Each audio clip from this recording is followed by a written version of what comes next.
Megan, a biased flight attendant, kicks a young black girl named Amara off the plane, claiming she was causing trouble. But just 7 minutes later, an unexpected twist forces the airline to quickly respond. As the tables turn completely, Amara suddenly has the chance to get her well-deserved revenge. How can a small act of injustice explode into something much bigger? Before we dive into the story, drop a comment and let us know where you're watching from. And do not forget to subscribe if you like the story. Amara, a 10-year-old black girl, stood beside her Aunt Naya in the bustling airport terminal. Her big round eyes anxiously scan the crowd, watching strangers rush past. Gripping her favorite backpack tightly, Amara took a deep breath, trying to push away the nervousness. This was her first time flying alone without her dad, to visit her mom after months of being apart. Due to her parents' divorce, Aunt Naya, a strong woman with her natural curls neatly tied back, gently placed a hand on Amara's shoulder. "Are you okay, Amara?" Nia asked in a soft but concerned voice. Amara nodded slightly, trying to smile but unable to hide her worry. "I'm a little nervous, Aunt Naya." Nia chuckled softly, giving Amara's shoulder a reassuring squeeze. "That's perfectly normal, Amara. We're going to have a great trip visiting your mom. She's really looking forward to seeing you." As they made their way to the boarding gate, Amara could not help but notice how different she and her aunt looked compared to the other passengers. They wore simple, comfortable clothes, while many others were dressed in business suits or fancy dresses. Amara wore her favorite superhero t-shirt, paired with her old sneakers. Her eyes caught a few curious glances from strangers. "Aunt Naya," Amara whispered, tugging at her aunt's sleeve. "Do you think we should have dressed fancier?" Nia looked down at Amara, her kind eyes sparkling with understanding. She smiled and replied, "There's no dress code for flying, Amara. The important thing is that we're comfortable, especially on a long flight." Amara nodded, though the feeling of being out of place lingered inside her. The past few months had been filled with stress. From court hearings, intense conversations between her parents, this trip felt like a chance to bring some peace back. But the nervous pit in her stomach refused to go away. She sensed the chaos within her, but being next to Aunt Naya made her feel a bit safer. As they sat down in the waiting area at the gate, Aunt Naya noticed the worried look on Amara's face. "What's on your mind, Amara?" Amara hesitated before whispering, "I'm really happy I'm going to see Mom. But what if things are weird? What if she's changed?"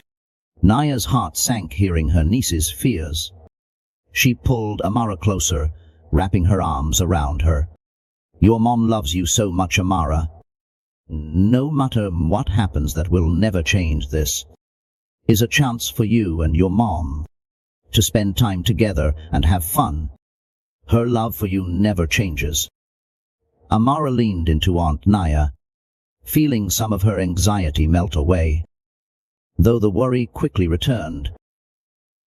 As the boarding gate opened, other passengers began lining up to board the plane, and Amara clung tightly to Aunt Naya's hand, following closely behind the crowd.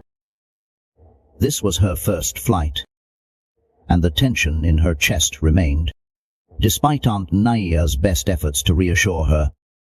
As they handed over their tickets and stepped onto the plane, Amara could not shake the odd feeling of walking into a crowded space, filled with strangers. The air inside the plane had a faint scent of air conditioning, mixed with the smell of leather and fabric.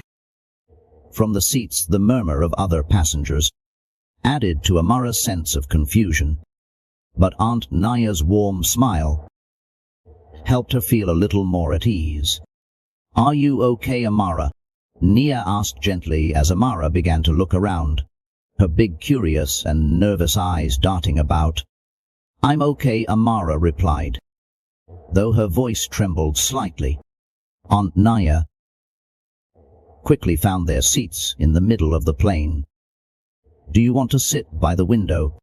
Nia asked, her smile full of love. Amara's eyes lit up. "Really? I can sit there?" she asked, unable to hide her excitement at the thought of sitting next to the window. For the entire flight, of course. Amara Nia smiled, encouraging her. "You'll have a great view of everything from up high." Amara quickly climbed into the window seat, pressing her face against the glass to look out at the busy airport scene. The tiny luggage carts moved around like toys, and the long runway snaked ahead like a ribbon, stretched out before her. For the first time that day, a spark of excitement began to grow in Tomorrow's heart. She felt like she was about to embark on an exciting adventure, something she had never dared to imagine before. While Amara enjoyed the view outside, Aunt Naya settled into the middle seat and began organizing their belongings. She gently pushed Amara's backpack under the seat, then pulled out books and snacks for the flight. They were ready for the journey, and Naya smiled, hoping the trip would go smoothly. Just then, an elderly woman with silver hair and a kind face approached and took the aisle seat next to them. She smiled warmly at both Nia and Amara, her eyes shining with friendliness. "Hello there," she said in a calm voice. "It looks like we'll be sitting together on this flight. I'm Joyce, and what's your name?" Amara glanced at Miss Joyce, feeling a bit shy, but after a moment, she decided to answer politely. "I'm Amara," she said softly. "This is my first time flying." "Really, Mies?"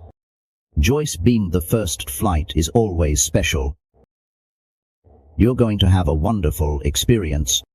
Amara smiled slightly, is starting to feel more comfortable talking to Mrs. Joyce. They began chatting about Amara's upcoming trip and how she was going to visit her mom. After months apart, the conversation helped Amara forget her initial nerves. She felt happier thinking about the reunion with her mom, and she began laughing more as she shared her hopes for the trip. Meanwhile, not far away, flight attendant Megan was walking up and down the aisles, helping passengers store their luggage and ensuring everything was in order before takeoff. However, her eyes kept drifting toward Tomorrow and Neo's row. Megan noticed their simple appearance with comfortable, casual clothing. She focused on Amara's superhero t-shirt and Naya's worn-out jacket, which she had stuffed under the seat. Negative thoughts quickly formed in Megan's mind. She muttered to herself, "They must be flying on employee or family discount tickets." Megan had worked in the airline industry long enough to develop certain biases about passengers, like Amara and Nia, those who did not fit the norm she was used to. In Megan's experience, passengers like them were often inexperienced flyers who might cause trouble. As Megan approached their row for a final check before takeoff, she overheard Amara giggling while talking to Miss Joyce. Megan scrutinized Amara's superhero shirt and her scuffed-up sneakers. She shot a quick glance at Naya, with her old jacket and hastily tied-up hair. A flash of irritation crossed Megan's mind. She told herself she'd have to keep an eye on this road. Throughout the flight, "Do you need anything?" Megan asked, her tone polite but lacking warmth. Her eyes glanced over the three of them indifferently. Aunt Naya looked up, smiling politely. "No, thank you. We're all settled." Megan nodded curtly without returning the smile, and walked away. However, in her mind, she had already marked them as potential troublemakers. Although there was no concrete evidence, she had decided to watch them closely. Throughout the flight, especially Amara, who seemed too enthusiastic and could do something Megan considered disruptive. With that thought, Megan walked to the back of the plane, but her eyes remained fixed on Amara and Naya's row. She was ready to intervene at any moment if she sensed something was off. In Megan's mind, her judgments, based on appearance, made her believe she would have to deal with a situation. On this flight, Megan thought back to past experiences where she had to deal with uncooperative passengers, and she mentally prepared herself for any incident.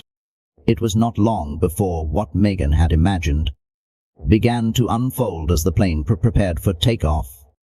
Amara suddenly remembered that she had left her book in her backpack in the overhead compartment.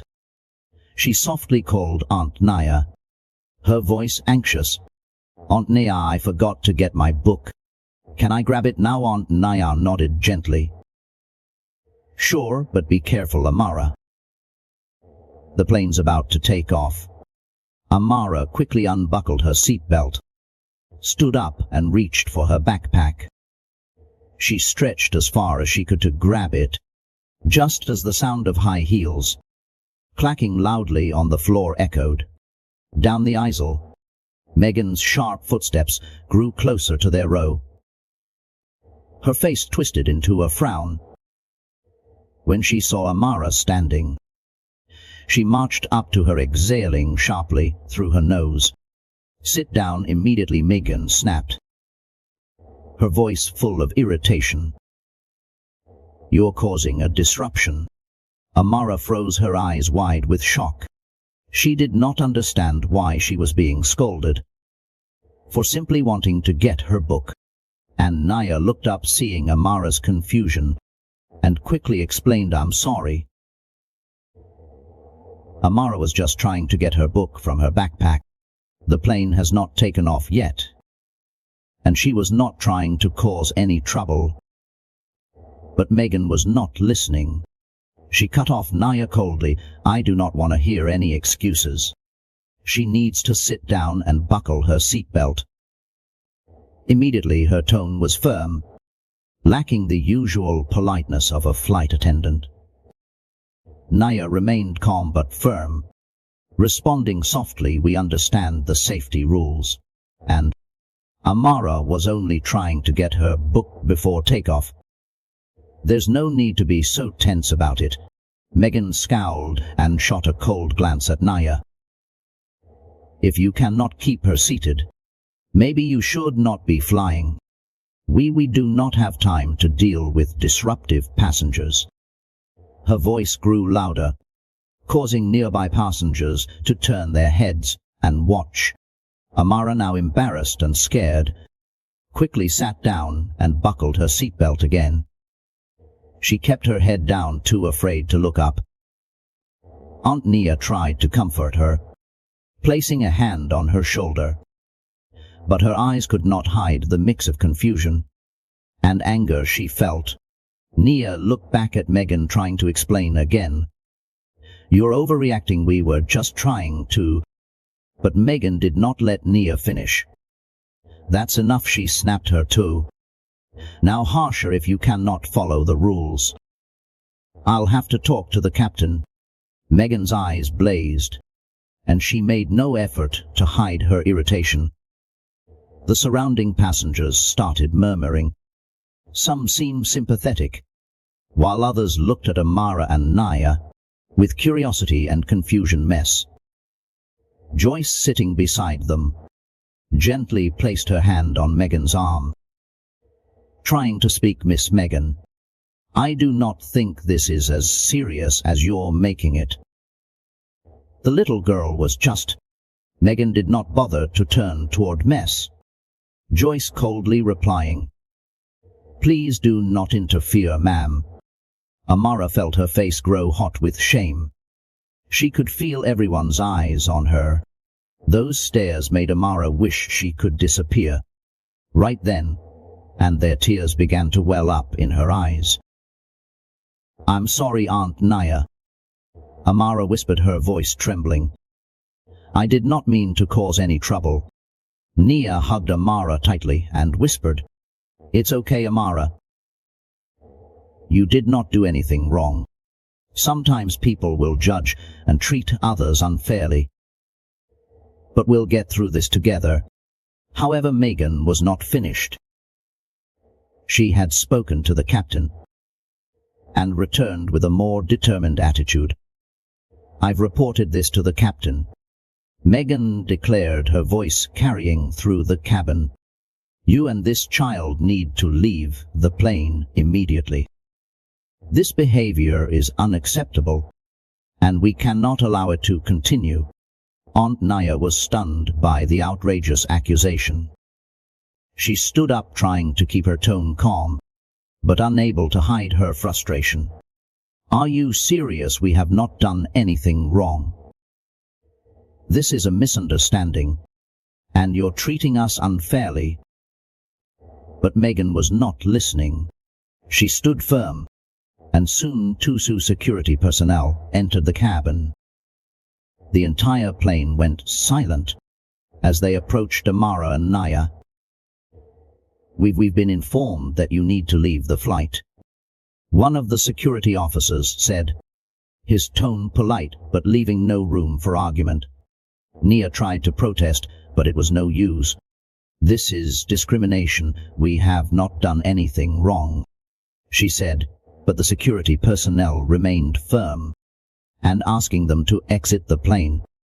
Amara, now sobbing, clung tightly to Aunt Naya as the two of them were escorted off, under the curious and sympathetic eyes of some passengers.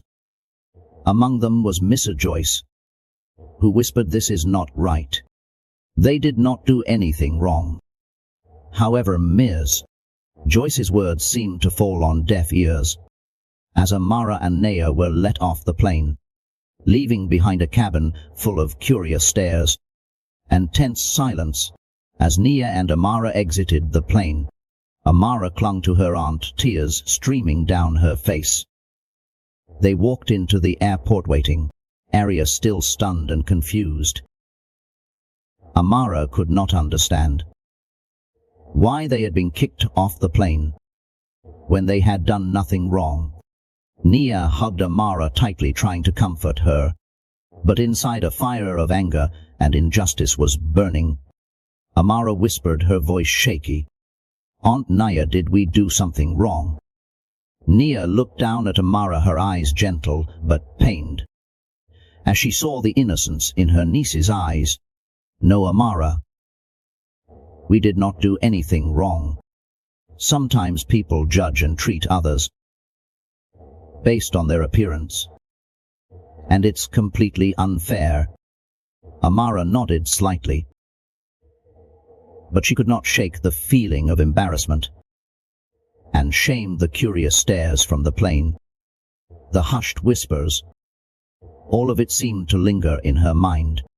But Naya knew this could not be the end. She looked around, took a deep breath, and said to Amara, We're not going to let them treat us like this without doing something.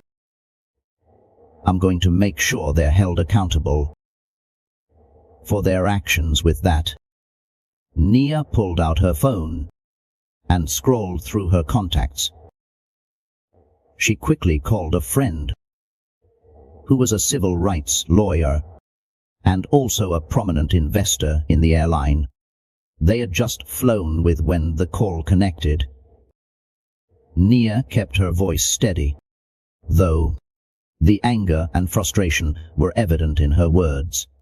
"Hey Sam, it's Nia. I'm sorry to call on your day off, but this is urgent. Something serious just happened on a flight with the airline you're invested in."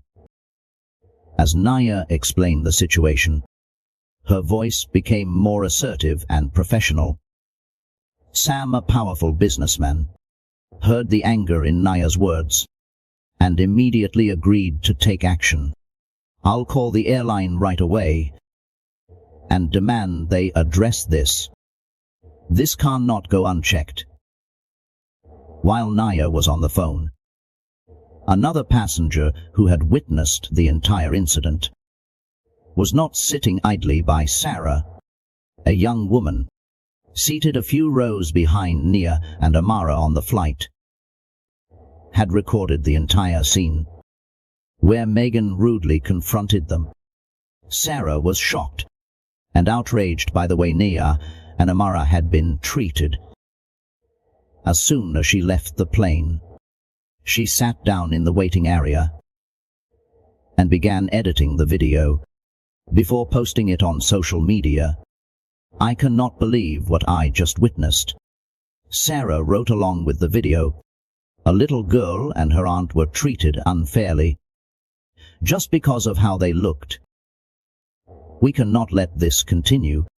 Sarah quickly hit share and posted the video across all her social media accounts.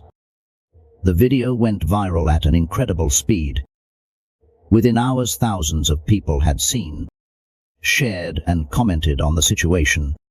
Outrage erupted across online forums and community groups, with people condemning the discrimination that Nia and Amara had experienced. Hashtags like "Justice for Amara" and "discrimination on the plane" began trending, drawing attention not only from the public, but also from civil rights organizations. As Nia finished her call with Sam and returned to her seat next to Amara, her phone started buzzing with notifications. She opened her phone and realized that the video of the incident had begun to spread across social media. Her eyes widened in surprise. She turned to Amara and gently said, "Someone recorded what happened and posted it online. The whole world is seeing how we were treated, and people are standing with us." Amara blinked, not fully understanding what was happening. "What does that mean, Aunt Nia?" Nia smiled softly, though the anger in her heart had not completely faded. "It means we're not alone, Amara. People are standing up for us. They saw the injustice, and they're not staying silent. And that's going to make a difference." Nia spoke with determination as she looked at her phone, watching the notifications pour in. Shares, comments, and messages of support from people all over began flooding in. Nia could feel the public's anger rising against the way they had been treated. Just hours after the video went viral, mainstream media outlets caught wind of the story. News sites and TV programs quickly picked up the story, with headlines like "Passengers kicked off plane for discrimination." On television, reporters and civil rights experts began discussing the issue of discrimination in the airline industry, with Amara and Nia's story at the center of the conversation.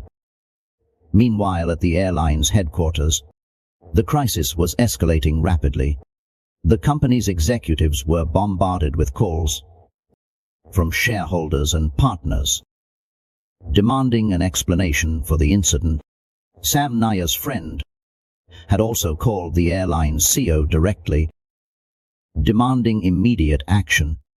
The public outcry and pressure from powerful investors had forced the airline into a corner, and they had to act fast the next morning, as Nia and Amar were still waiting at the airport.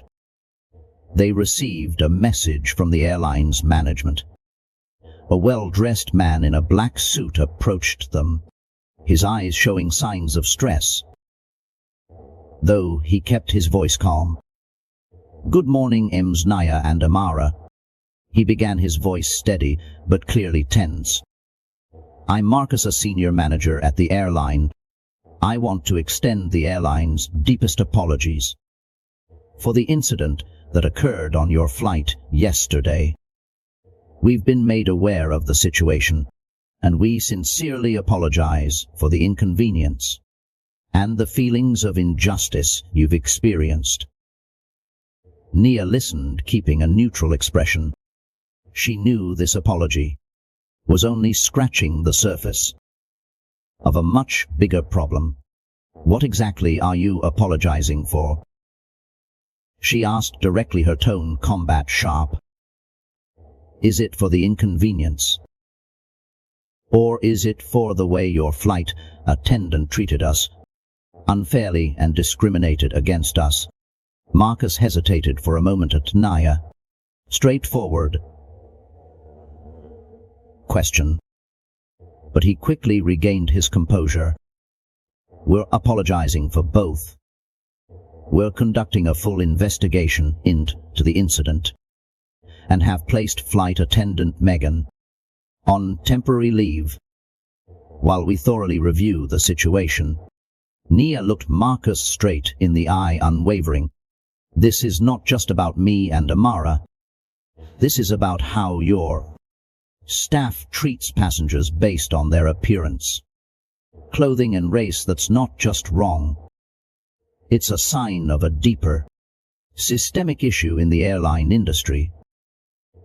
What are you going to do to change that?" Marcus sighed, realizing this conversation was not going to be easy. "We fully understand the seriousness of this incident. We are committed to improving our staff training processes to ensure situations like this never happen again. Additionally, we'd like to offer you and Amara a complimentary first-class flight today and ensure that you are treated with the utmost care." Nia nodded, though disappointment was still clear in her eyes. "I appreciate the apology and the offer, but that's not a real solution. A first-class flight cannot make up for the harm Amara has gone through, and it certainly does not guarantee that others will not face the same discrimination." Amara, sitting quietly beside Nia, listened to the exchange, feeling the anger bubbling up inside her. She looked up at her aunt, feeling the strength of her words. To Amara, this was not just about being kicked off the plane. It was about fairness and dignity, something she was just starting to understand. Realizing a simple apology and a flight upgrade were not enough, Marcus nodded, hesitating before speaking again. "I understand. We will not stop here. I'll be bringing this issue to higher levels to discuss long-term policy changes." Nia said nothing more, simply smiling lightly. "I hope you're serious about that." After Marcus left, Nia and Amara prepared to board their new flight. But Nia knew their battle was not over. They were not just looking for better service. They wanted to change the system, so no one else would have to go through what they had.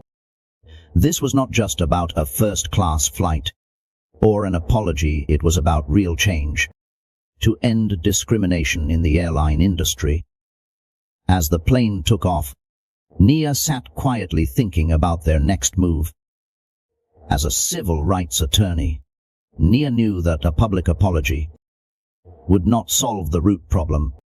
"We cannot let this pass so easily," Nia thought. Her anger was not just about what had happened to her and Amara, but for the thousands of others who may have gone through similar discrimination. without a voice once they returned home. Nia wasted no time getting to work. She reached out to her colleagues, fellow attorneys, social activists and human rights organizations. It did not take long for Nia to assemble a legal team, ready to help her file a lawsuit against the airline. For discrimination, they began gathering information, analyzing the video, and preparing evidence for the upcoming case. While Nia and her legal team worked on the case, Amara started to realize the amount of public support pouring in for their story. The social media post continued to spread, and many people began sharing similar stories of facing discrimination while flying. The empathy and strong reaction from the public had turned Amara and Nia's story into part of a larger movement for equality in public services. One evening, as Nia was sitting at her computer working, Amara walked into the room, her big round eyes filled with curiosity. "Aunt Nia," she asked softly, "what are we going to do next? Do you think we'll win?" Nia looked up from her computer, smiling gently at her niece. "We're going to fight Amara. I cannot promise we'll win right away, but we're going to do everything we can to make sure we get justice, not just for us, but for everyone else who's been treated unfairly." Amara nodded slowly, feeling the determination in her aunt's words. She did not feel as scared as before, though there was still some worry. Amara knew that they were standing up for something bigger than just themselves. Over the next few weeks, the media continued to report on the case, and civil rights organizations formally voiced their support for Nia's lawsuit. Major news networks, from national television channels to local papers, closely followed the developments. Legal experts and civil rights advocates frequently appeared on discussion panels, analyzing and condemning the discriminatory practices within the airline industry. With Amara and Nia's case as the focal point, the support from the public only grew stronger. Many passengers who had experienced similar situations began sharing their stories. Letters of support from all over the country started pouring in for Nia and Amara. Calls, emails and messages from strangers, all expressing their empathy and desire to join the fight. The movement had grown beyond a personal issue into a larger fight for equality in the airline industry and other public services. Amara, once a shy and timid girl, gradually began to feel the power of the solidarity surrounding her. One afternoon, while reading the supportive messages, she looked at her aunt and said, "I'm not scared anymore, Aunt Nia. I think we're doing the right thing." Nia smiled proudly. "You're very brave, Amara. The most important thing is that we never stay silent in the face of injustice, and you've done that." The official lawsuit filing day was approaching. Nia's legal team had prepared thoroughly, knowing that this case would have far for them, but also on airline-owned discrimination policies. Nia, with the determination of a civil rights attorney, was ready to bring the issue to light. The public continued to follow the case closely, and small protests in support of Nia and Amara began appearing at airports across the country. Banners with slogans like "Fairness for all" and "Passengers are not targets of discrimination" were held high. Those who stood up in support believed that Nia and Amara's lawsuit would be a major step toward protecting everyone's rights, regardless of skin color or appearance. With strong public backing and a solid legal team, Nia and Amara knew they were no longer alone in this journey. They were now representing a larger fight. A fight for fairness and human rights for everyone. The legal battle had only just begun, but Naya knew that with perseverance and support from thousands of people behind them, they could bring about real change. When the day of the court trial arrived, Nia and Amara entered the courtroom with a sense of determination.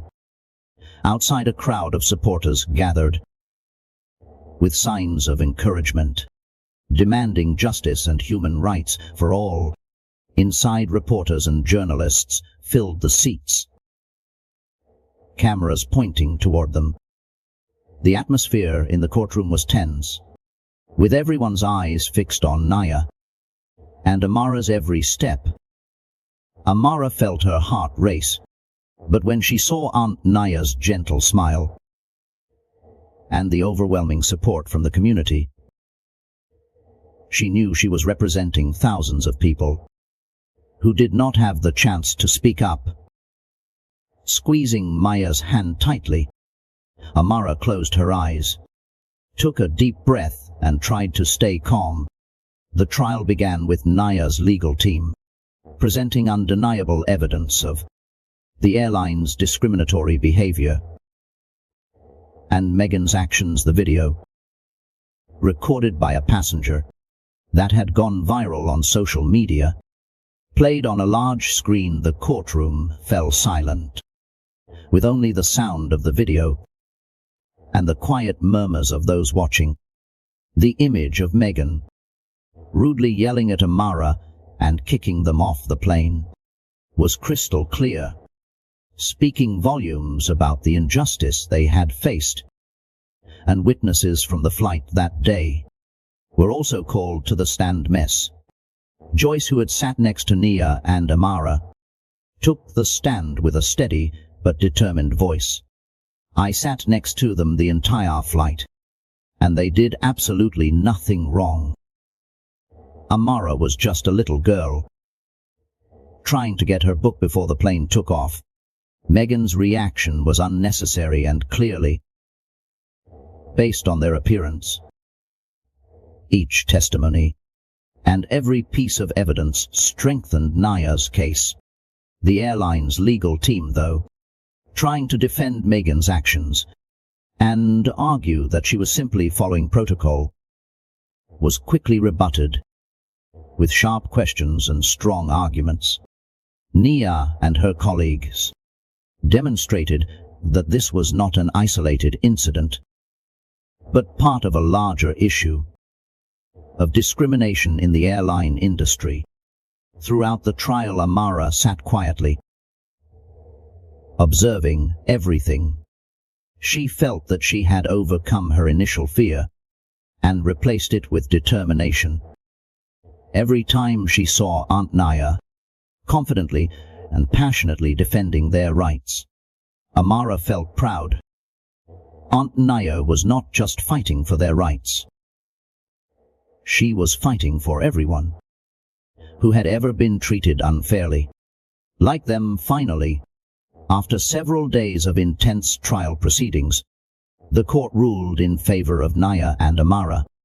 Inside the courtroom, the air seemed to hold its breath as the judge declared that the airline was responsible for the discriminatory treatment and ordered them to compensate and revise their staff training policies. The court also required the airline to issue a public apology and implement mandatory diversity and inclusion training for all staff. Amara could not believe her ears. She turned to Aunt Naya, her eyes wide with surprise and excitement. "Aunt Nia, we won!" Amara exclaimed, her voice filled with joy. Nia smiled, bending down to hug Amara tightly. "Yes, we did, sweetheart. But this is just the first step. We stood up in one not just for ourselves, but for so many others." As they stepped out of the courtroom, the crowd outside erupted into applause and cheers. Reporters quickly swarmed them, microphones and cameras aimed at Nia and Amara. They realize that their story was no longer just a small, personal battle. It had become a symbol for the fight for justice and human rights in the airline industry. Nia, her voice firm, addressed the media today. We did not just win for the two of us. We won for everyone who has ever been treated unfairly because of how they look or the color of their skin. We will continue to fight to ensure that this never happens again. Amara, though still a bit shy from all the media attention, was more confident this time. Standing next to Aunt Nia, she knew that she had been part of this fight, and her courage had helped change a small part of the world. The legal battle had ended, but Nia and Amara understood that the journey toward ensuring justice for all was far from over. However, with the community's solidarity and the strength of perseverance, they believed that real change was possible. Even after their victory in court, they knew that changing the system was a long process. That would not happen overnight, but the event had sparked an unstoppable wave of change. With every step they took, Nia and Amara felt the growing importance of their story, not just for themselves, but for everyone who had experienced injustice. In the weeks following the trial, the public continued to pay attention to Nia and Amara's case. The airline, following the court's ruling, officially issued a public apology. Through the media and social channels, they committed to making significant changes in their employee training, particularly regarding diversity and inclusion, ensuring that all passengers would be treated fairly and respectfully. Nia kept a close eye on the progress, and she quickly became a key figure in discussions on human rights and fighting discrimination in the airline industry. Civil rights organizations, social activists, and media outlets all reached out to Nia to discuss the necessary policy changes to create a safer and more equal environment for everyone. Using public services as for Amara, once a shy and scared little girl, she had grown through this experience. She no longer feared public attention. Instead, she realized the value of her voice. Whenever someone asked about their story, Amara would confidently and sincerely share it. "I never thought I could do this," Amara shared during an interview, "but I've learned that it does not matter how small I am. If I stand up for what's right, I can make a difference." Educational institutions and community groups began reaching out to Nia, inviting her and Amara to speak at events, sharing their story as an inspiration to younger generations. One of the most memorable moments was when Amara stood before hundreds of students at a large high school speaking about the importance of standing up against injustice. At first she was still a little nervous, but when she saw the attentive faces of the students, Amara realized she could inspire others, just as Aunt Nia had inspired her. "I used to think I was just a kid," Amara said, her voice clear and strong in the auditorium. "But then I realized that each of us, no matter how young or small, has the right to be treated fairly. And if we do not stand up, injustice will keep happening." The roaring applause after Amara's speech was the clear sign of the power of her voice and courage. She was not just speaking about her own story. She was speaking for thousands of children and teenagers across the country who had faced discrimination and did not know how to speak out. The changes from Naya and Amara's case did not stop at the airline. The ripple effect spread to many other service industries.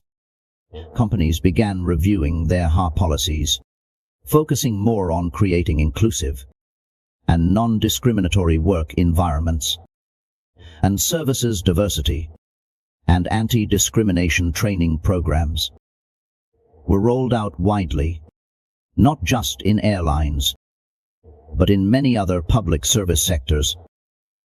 Moreover, scholarships for minority students in the aviation field, one of the demands Nia had made during the trial, began to be established. This not only provided opportunities for young people from minority communities to enter the aviation industry, but also demonstrated society's commitment to ensuring diversity and equality. Nia and Amara felt proud of what they had accomplished, but they both knew there was still much work to be done. In a television interview, Nia shared, "We've won a small victory, but real change happens when the entire system is changed. When people become more aware of their actions and act responsibly." Amara, sitting beside Nia, nodded in agreement. She had learned that justice is not always easy to achieve, but with persistence it can become a reality. She also realized that her voice could be strong and have a bigger impact than she had ever imagined. In the weeks that followed, as the two continued their normal lives, Amara could not forget the words of encouragement and stories others had shared with her. Letters from children all over the country, thanking her for her bravery, made her realize that she had shown them it's never too small to stand up for what's right.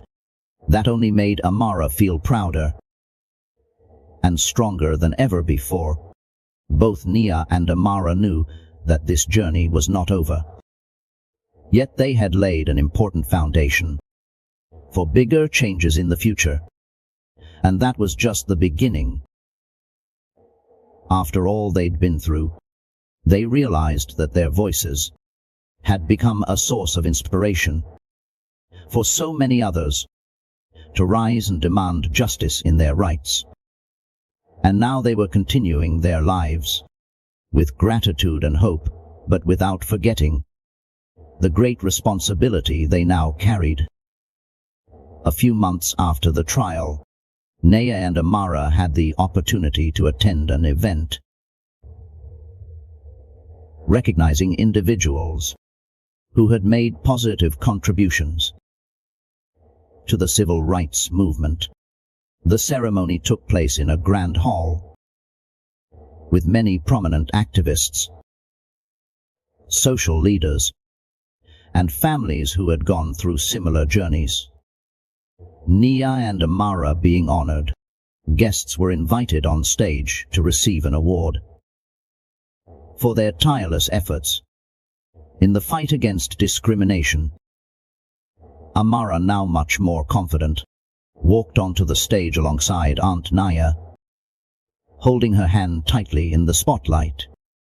Facing hundreds of people watching intently, she understood that she was no longer the small, frightened girl she once was.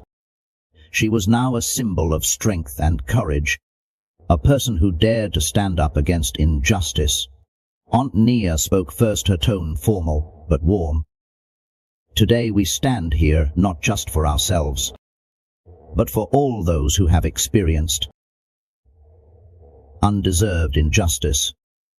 Our victory is not just about a lawsuit. It's about changing the system, about people coming together to build a fairer society where everyone is respected." Amara hesitantly stepped up to the microphone, and with Nia's encouragement, she began to speak. "I used to think I did not have the right to speak up.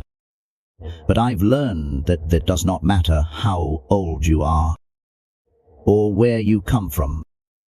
We all have the right to be treated fairly. Amara's voice rang out clearly and strongly in the hall, receiving a loud round of applause from the audience. As the ceremony ended, many people approached Nia and Amara to express their admiration and share their own stories. A girl Amara's age, wearing a pink head scarf, came up and quietly said, "You gave me courage. I used to be afraid of people staring at me because of my scarf, but now I know I have the right to be myself." Amara smiled, taking the girl's hand, and whispered back, "I was scared too, but now we do not have to stay silent anymore. We have the right to speak up." From the painful and difficult experiences, Amara and Nia had learned that change does not come immediately, but it begins with small actions. In the bravery of individuals willing to stand up, their journey had ignited hope and a fighting spirit in many others. On their flight home after the ceremony, Amara sat by the window, gazing out at the wide blue sky outside. She realized that not only had the world around her changed, but she had changed too. Nia sat next to her, looking at Amara with pride and love. "How do you feel, Amara?" Nia asked softly. Amara turned around, her eyes sparkling. "I feel like we've done something really important, Aunt Nia, and I think we've really made a difference." Nia smiled, holding Amara's hand tightly. "Yes, sweetheart. We've changed not just for ourselves, but for so many others. But the most important thing is that you've discovered your own strength." Amara nodded, feeling a deep sense of happiness and newfound confidence. She knew that no matter how difficult the world might be, she would always have the strength to keep fighting for justice in what's right. And that was the greatest lesson Amara had learned from her long and challenging journey. As the planes soared into the vast sky, Amara gazed out of the window, feeling ready for whatever challenges lay ahead, because she knew she was no longer small or weak, and on the long journey of life, she would always stand up for what was right, with confidence and an unshakable hope. Amara and Nia's story is a clear testament to the power of persistence and courage despite facing injustice and discrimination. They did not back down, but chose to fight to protect their rights, not just for themselves but for thousands of others. Through their journey, we see that anyone, no matter how big or small, can create change if they dare to stand up for what's right.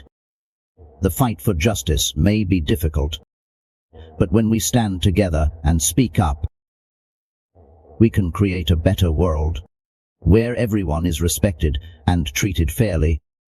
Every small action, every brave voice contributes to changing society. If you feel inspired and moved by the story, be sure to subscribe to our channel so you will not miss more stories about courage, justice, and resilience. Together, we will continue to make positive changes in the world.